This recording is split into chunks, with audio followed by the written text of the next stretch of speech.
Hi, Cliff Morgan here. Thanks for joining me.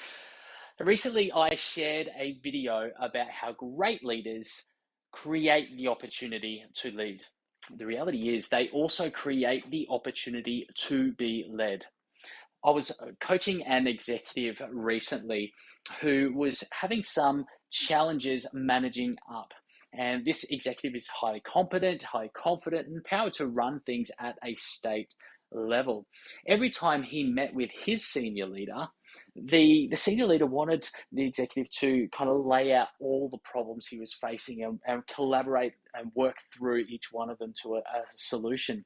The executive was getting a bit frustrated by that. He's kind of like, "Oh, I'm good at what I do. Let me solve those problems. There are better uses for the time when we interact with each other."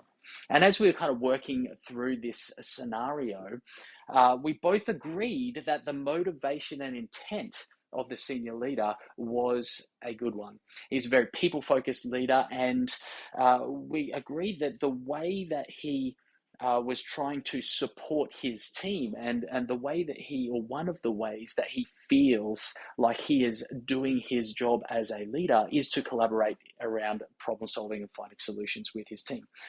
And so, best intent, however, he was having the unintended impact of frustrating this executive. And so we were working through and kind of developing a strategy to be able to allow the senior leader to have his needs met, but also the executive not to be frustrated and kind of get the most out of the interactions he was having. And what we came up with was the executive, when they met, coming up to his senior leader and saying, "Hey, currently I've got 4 problems on my plate. 3 of them I've got in control. I'd love your help with this fourth one. So the first 3 problems are, these are the considerations that I've had. This is my intended plan of attack in order to solve them. And here's the one that I want your help with to collaborate." And in that way, what the executive is doing is he is creating the opportunity for the senior leader to lead him in that collaborative problem solving way. He's shaping the interaction so that it meets the needs of the senior leader, but it also reduces the frustration and meets the needs of the executive as well. And in that way, he is creating the opportunity to be led in the way that he wants to be led. And so that's a principle, that's a kind of a concept that can apply anywhere up and down the organizational hierarchy. You can do that if you are a junior manager, as an executive, even if you're at the top of the hierarchy. If you're a CEO or an MD, generally you have to report to the board and particularly the chairman. And my experience says that those relationships can be a little bit tricky, and it often takes a little bit more intentionality.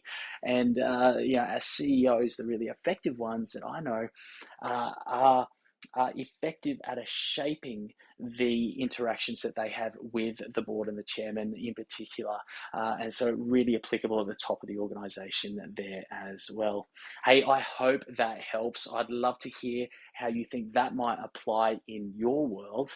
And if you're struggling, you think, yeah, that really resonates, I need to do that, but not sure how to do it, why don't you reach out? I'd love to sit down and have a talk to you about that and see how I can help support you that way, right at the start here at 2023 and potentially throughout the rest of the year. But hey, Clifford Morgan, thanks for joining me. Until next time, lead well.